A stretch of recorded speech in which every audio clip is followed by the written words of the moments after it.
ನಮಸ್ಕಾರ ಸ್ನೇಹಿತರೆ, ಕೆರಿಯರ್ ಕರ್ನಾಟಕ ಚಾನೆಲ್ಗೆ ನಿಮಗೆ ಸ್ವಾಗತ. ಮೈಸೂರು ಪ್ರಧಾನ ಜಿಲ್ಲಾ ಮತ್ತು ಸತ್ರ ನ್ಯಾಯಾಲಯವು 2026ನೇ ಸಾಲಿನ ವಿವಿಧ ಹುದ್ದೆಗಳ ಭರ್ತಿಗೆ ಅಧಿಕೃತ ನೇಮಕಾತಿ ಅಧಿಸೂಚನೆಯನ್ನು ಹೊರಡಿಸಿದೆ. ನೀವು ಕೇವಲ SSLC ಅಥವಾ PUC ಪಾಸ್ ಆಗಿದ್ರೂ ಸಾಕು, ನ್ಯಾಯಾಂಗ ಇಲಾಖೆಯಲ್ಲಿ ಕೆಲಸ ಮಾಡುವ ಅವಕಾಶ ನಿಮಗೆ ಸಿಗಲಿದೆ. ಇಂದಿನ ಈ ವಿಡಿಯೋದಲ್ಲಿ ನಾವು ನೇಮಕಾತಿಯ ಬಗ್ಗೆ ಸಂಪೂರ್ಣ ಮಾಹಿತಿಯನ್ನು ತಿಳಿಯೋಣ. ಹುದ್ದೆಗಳ ಸಂಖ್ಯೆ, ಶೈಕ್ಷಣಿಕ ಅರ್ಹತೆ, ವಯೋಮಿತಿ, ಆಯ್ಕೆ ಪ್ರಕ್ರಿಯೆ ಮತ್ತು ಅರ್ಜಿ ಸಲ್ಲಿಸುವ ವಿಧಾನ, ಹೀಗೆ ಪ್ರತಿಯೊಂದು ಅಂಶವನ್ನು ವಿವರವಾಗಿ ಚರ್ಚಿಸಲಿದ್ದೇವೆ. ವಿಡಿಯೋವನ್ನು ಕೊನೆಯವರೆಗೂ ನೋಡಿ. ಅದಕ್ಕೂ ಮುನ್ನ ನಮ್ಮ ಕೆರಿಯರ್ ಕರ್ನಾಟಕ ಚಾನಲ್ನ ಸಬ್ಸ್ಕ್ರೈಬ್ ಮಾಡಿ, ಬೆಲ್ ಐಕಾನ್ ಕ್ಲಿಕ್ ಮಾಡಿ. ಹುದ್ದೆಗಳ ವಿವರ.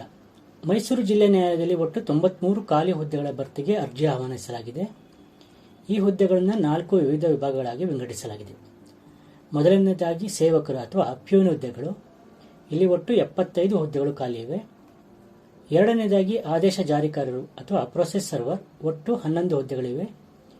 ಮೂರನೇದಾಗಿ ಶೀಘ್ರ ಲಿಪಿಕಾರರು ಗ್ರೇಡ್ 3 ಅಂದರೆ ಸ್ಟೆನೋಗ್ರಾಫರ್ಸ್, ಒಟ್ಟು 4 ಹುದ್ದೆಗಳು. ನಾಲ್ಕನೇದಾಗಿ ಬೆರಳಚ್ಚು ನಕಲುಗಾರರು ಅಥವಾ ಟೈಪಿಸ್ಟ್ ಕಾಪಿಸ್ಟ್, ಒಟ್ಟು 3 ಹುದ್ದೆಗಳಿವೆ.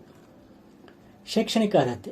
ಈ ಹುದ್ದೆಗಳಿಗೆ ನಿಗದಿಪಡಿಸಲಾದ ವಿದ್ಯಾರ್ಹತೆ ಬಗ್ಗೆ ನೋಡೋದಾದರೆ, ಸೇವಕರು ಮತ್ತು ಆದೇಶ ಜಾರಿಕಾರರು ಹುದ್ದೆಗಳಿಗೆ ಅರ್ಜಿ ಸಲ್ಲಿಸಲು ಅಭ್ಯರ್ಥಿಗಳು SSLC ಅಥವಾ ತತ್ಸಮಾನ ಪರೀಕ್ಷೆಯಲ್ಲಿ ಉತ್ತೀರ್ಣರಾಗಿರಬೇಕು. ಬೆರಳಚ್ಚು ನಕಲುಗಾರರು ಇವರು ದ್ವಿತೀಯ PUC ಅಥವಾ ತತ್ಸಮಾನ ಪರೀಕ್ಷೆಯಲ್ಲಿ ಉತ್ತೀರ್ಣರಾಗಿರಬೇಕು. ಇದರೊಂದಿಗೆ ಕನ್ನಡ ಮತ್ತು ಇಂಗ್ಲಿಷ್ ಕಿರಿಯ ಶ್ರೇಣಿ ಬೆರಳಚ್ಚು ಪರೀಕ್ಷೆಯಲ್ಲಿ ಕಡ್ಡಾಯವಾಗಿ ಪಾಸಾಗಿರಬೇಕು ಹಾಗೂ ಕಂಪ್ಯೂಟರ್ ಜ್ಞಾನ ಕಡ್ಡಾಯವಾಗಿರುತ್ತೆ. ಶೀಘ್ರ ಲಿಪಿಕಾರರು ಇವರು ಕೂಡ ದ್ವಿತೀಯ PUC ಅಥವಾ 3 ವರ್ಷಗಳ ಡಿಪ್ಲೊಮಾ ಕಮರ್ಷಿಯಲ್ ಪ್ರಾಕ್ಟೀಸ್ ಮುಗಿಸಿರಬೇಕು. ಜೊತೆಗೆ ಕನ್ನಡ ಮತ್ತು ಇಂಗ್ಲಿಷ್ ಹಿರಿಯ ಶ್ರೇಣಿ ಬೆರಳಚ್ಚು ಹಾಗೂ ಹಿರಿಯ ದರ್ಜೆ ಶೀಘ್ರ ಲಿಪಿ ಅಂದರೆ ಸೀನಿಯರ್ ಶಾರ್ಟ್ ಹ್ಯಾಂಡ್ ಪರೀಕ್ಷೆಗಳಲ್ಲಿ ಉತ್ತೀರ್ಣರಾಗಿರಬೇಕು. ವೇತನ ಶ್ರೇಣಿಯನ್ನು ನೋಡೋಣ. ನ್ಯಾಯಾಂಗ ಇಲಾಖೆಯಲ್ಲಿ ವೇತನವು ಅತ್ಯಂತ ಆಕರ್ಷಕವಾಗಿರುತ್ತೆ. ಶೀಘ್ರ ಲಿಪಿಕಾರರ ಹುದ್ದೆಗೆ ಮಾಸಿಕ 44,425ರಿಂದ 83,700 ರೂಪಾಯಿವರೆಗೂ ವೇತನ ಇರುತ್ತೆ. ಬೆರಳಚ್ಚು ನಕಲುಗಾರರಿಗೆ 34,100 ರೂಪಾಯಿಯಿಂದ 67,600 ರೂಪಾಯಿವರೆಗೂ ವೇತನ ಇರುತ್ತೆ. ಆದೇಶ ಜಾರಿಕಾರರಿಗೆ 31,775ರಿಂದ 61,300 ರೂಪಾಯಿ ಮತ್ತು ಪ್ಯೂನ್ ಹುದ್ದೆಗೆ 27,000 ರೂಪಾಯಿಯಿಂದ 46,675 ರೂಪಾಯಿವರೆಗೂ ವೇತನ ಶ್ರೇಣಿ ನಿಗದಿಯಾಗಿರುತ್ತೆ. ವಯೋಮಿತಿ. ಅರ್ಜಿ ಸಲ್ಲಿಸುವ ಅಭ್ಯರ್ಥಿಗಳಿಗೆ ಕನಿಷ್ಠ 18 ವರ್ಷ ವಯಸ್ಸಾಗಿರಬೇಕು. ಗರಿಷ್ಠ ವಯೋಮಿತಿಯ ವಿವರ ಹೇಗಿದೆ.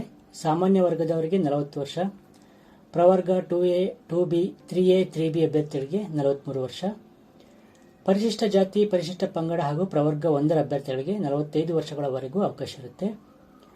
ವಿಶೇಷವಾಗಿ ಸರ್ಕಾರದ ಆದೇಶದಂತೆ 2027ರವರೆಗೆ ನಡೆಯುವ ನೇರ ನೇಮಕಾತಿಗಳಲ್ಲಿ ಎಲ್ಲ ಪ್ರವರ್ಗಗಳಿಗೆ 1 ಬಾರಿಯ ಕ್ರಮವಾಗಿ 5 ವರ್ಷಗಳ ಸಡಿಲಿಕೆಯನ್ನು ಈಗಾಗಲೇ ಈ ವಯೋಮಿತಿಯಲ್ಲಿ ಸೇರಿಸಲಾಗಿದೆ.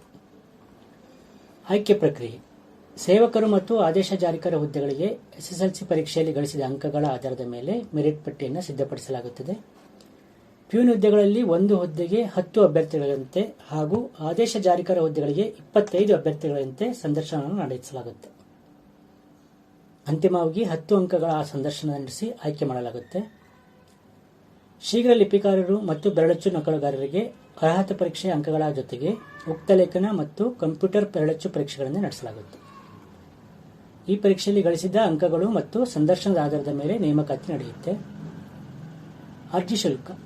SC, ST, ಪ್ರವರ್ಗ 1 ಮತ್ತು ಅಂಗವಿಕಲ ಅಭ್ಯರ್ಥಿಗಳಿಗೆ ಯಾವುದೇ ಅರ್ಜಿ ಶುಲ್ಕ ಇರೋದಿಲ್ಲ. ಪ್ರವರ್ಗ 2A, 2B, 3A, 3B ಅಭ್ಯರ್ಥಿಗಳಿಗೆ ಪ್ಯೂನ್ ಹುದ್ದೆಗೆ 100 ರೂಪಾಯಿ, ಉಳಿದ ಹುದ್ದೆಗಳಿಗೆ 150 ರೂಪಾಯಿ ಇರುತ್ತೆ. ಸಾಮಾನ್ಯ ವರ್ಗದವರಿಗೆ ಪ್ಯೂನ್ ಹುದ್ದೆಗೆ 200 ರೂಪಾಯಿ, ಉಳಿದ ಹುದ್ದೆಗಳಿಗೆ 300 ರೂಪಾಯಿ ಶುಲ್ಕ ಇರುತ್ತೆ. ಈ ಶುಲ್ಕವನ್ನು ಸ್ಟೇಟ್ ಬ್ಯಾಂಕ್ ಆಫ್ ಇಂಡಿಯಾದ ಆನ್ಲೈನ್ ಪೋರ್ಟಲ್ ಮೂಲಕವೇ ಪಾವತಿಸಬೇಕಾಗುತ್ತೆ. ಅರ್ಜಿ ಸಲ್ಲಿಸುವ ವಿಧಾನ. ಅರ್ಜಿಗಳನ್ನು ಕೇವಲ ಆನ್ಲೈನ್ ಮುಖಾಂತರ ಮಾತ್ರ ಸಲ್ಲಿಸಲು ಅವಕಾಶ ಇದೆ. ನೀವು ಮೈಸೂರು ಜಿಲ್ಲಾ ನ್ಯಾಯಾಲಯದ ಅಧಿಕೃತ ವೆಬ್ಸೈಟ್ mysuru.dcourts.gov.in ಭೇಟಿ ನೀಡಿ ನೀವು ಅರ್ಜಿಯನ್ನು ಸಲ್ಲಿಸಬಹುದು. ಅರ್ಜಿ ಸಲ್ಲಿಸುವ ಮುನ್ನ ನಿಮ್ಮ ಭಾವಚಿತ್ರ ಮತ್ತು ಸಹಿಯನ್ನು ಸ್ಕ್ಯಾನ್ ಮಾಡಿ ಇಟ್ಕೊಳ್ಳಿ. ಸರಿಯಾದ ಮೊಬೈಲ್ ಸಂಖ್ಯೆ ಮತ್ತು ಇಮೇಲ್ ಐಡಿಯನ್ನು ನೀಡುವುದನ್ನು ಮರಿಬೇಡಿ, ಏಕೆಂದರೆ ಮುಂದಿನ ಎಲ್ಲ ಮಾಹಿತಿಗಳು ಅದರ ಮೂಲಕವೇ ಬರುತ್ತೆ. ಪ್ರಮುಖ ದಿನಾಂಕಗಳು. ಅರ್ಜಿ ಸಲ್ಲಿಸಲು ಪ್ರಾರಂಭದ ದಿನಾಂಕ ಏಪ್ರಿಲ್ 28, ಅರ್ಜಿ ಸಲ್ಲಿಸಲು ಕೊನೆಯ ದಿನಾಂಕ ಮೇ 31, ಅರ್ಜಿ ಶುಲ್ಕ ಪಾವತಿಸಲು ಕೊನೆಯ ದಿನಾಂಕ ಜೂನ್ 2. ಸ್ನೇಹಿತರೆ, ನೀವು ಮೈಸೂರು ಜಿಲ್ಲೆಯಲ್ಲಿ ಸರ್ಕಾರಿ ಕೆಲಸ ಪಡೆಯಲು ಬಯಸಿದರೆ ಇದೊಂದು ಅತ್ಯುತ್ತಮ ಅವಕಾಶ. ನೀವು ಇವುಗಳಲ್ಲಿ ಯಾವುದಾದರೂ ಹುದ್ದೆಗೆ ಅರ್ಹತೆ ಹೊಂದಿದ್ದರೆ ತಡ ಏಕೆ, ಕೂಡಲೇ ಅರ್ಜಿ ಸಲ್ಲಿಸಿ. ಈ ಮಾಹಿತಿ ನಿಮಗೆ ಉಪಯುಕ್ತವೆನಿಸಿದರೆ ಲೈಕ್ ಮಾಡಿ ಮತ್ತು ನಿಮ್ಮ ಉದ್ಯೋಗಾಕಾಂಕ್ಷಿ ಸ್ನೇಹಿತರೊಂದಿಗೂ ಶೇರ್ ಮಾಡಿ. ಹೆಚ್ಚಿನ ಮಾಹಿತಿಗಾಗಿ ಅಧಿಕೃತ ಅಧಿಸೂಚನೆಯನ್ನು ತಪ್ಪದೇ ಓದಿ. ಮತ್ತೊಂದು ಉದ್ಯೋಗ ಮಾಹಿತಿಯೊಂದಿಗೆ ಮುಂದಿನ ವಿಡಿಯೋದಲ್ಲಿ ಸಿಗೋಣ. ಅಲ್ಲಿಯವರೆಗೂ ನಮಸ್ಕಾರ.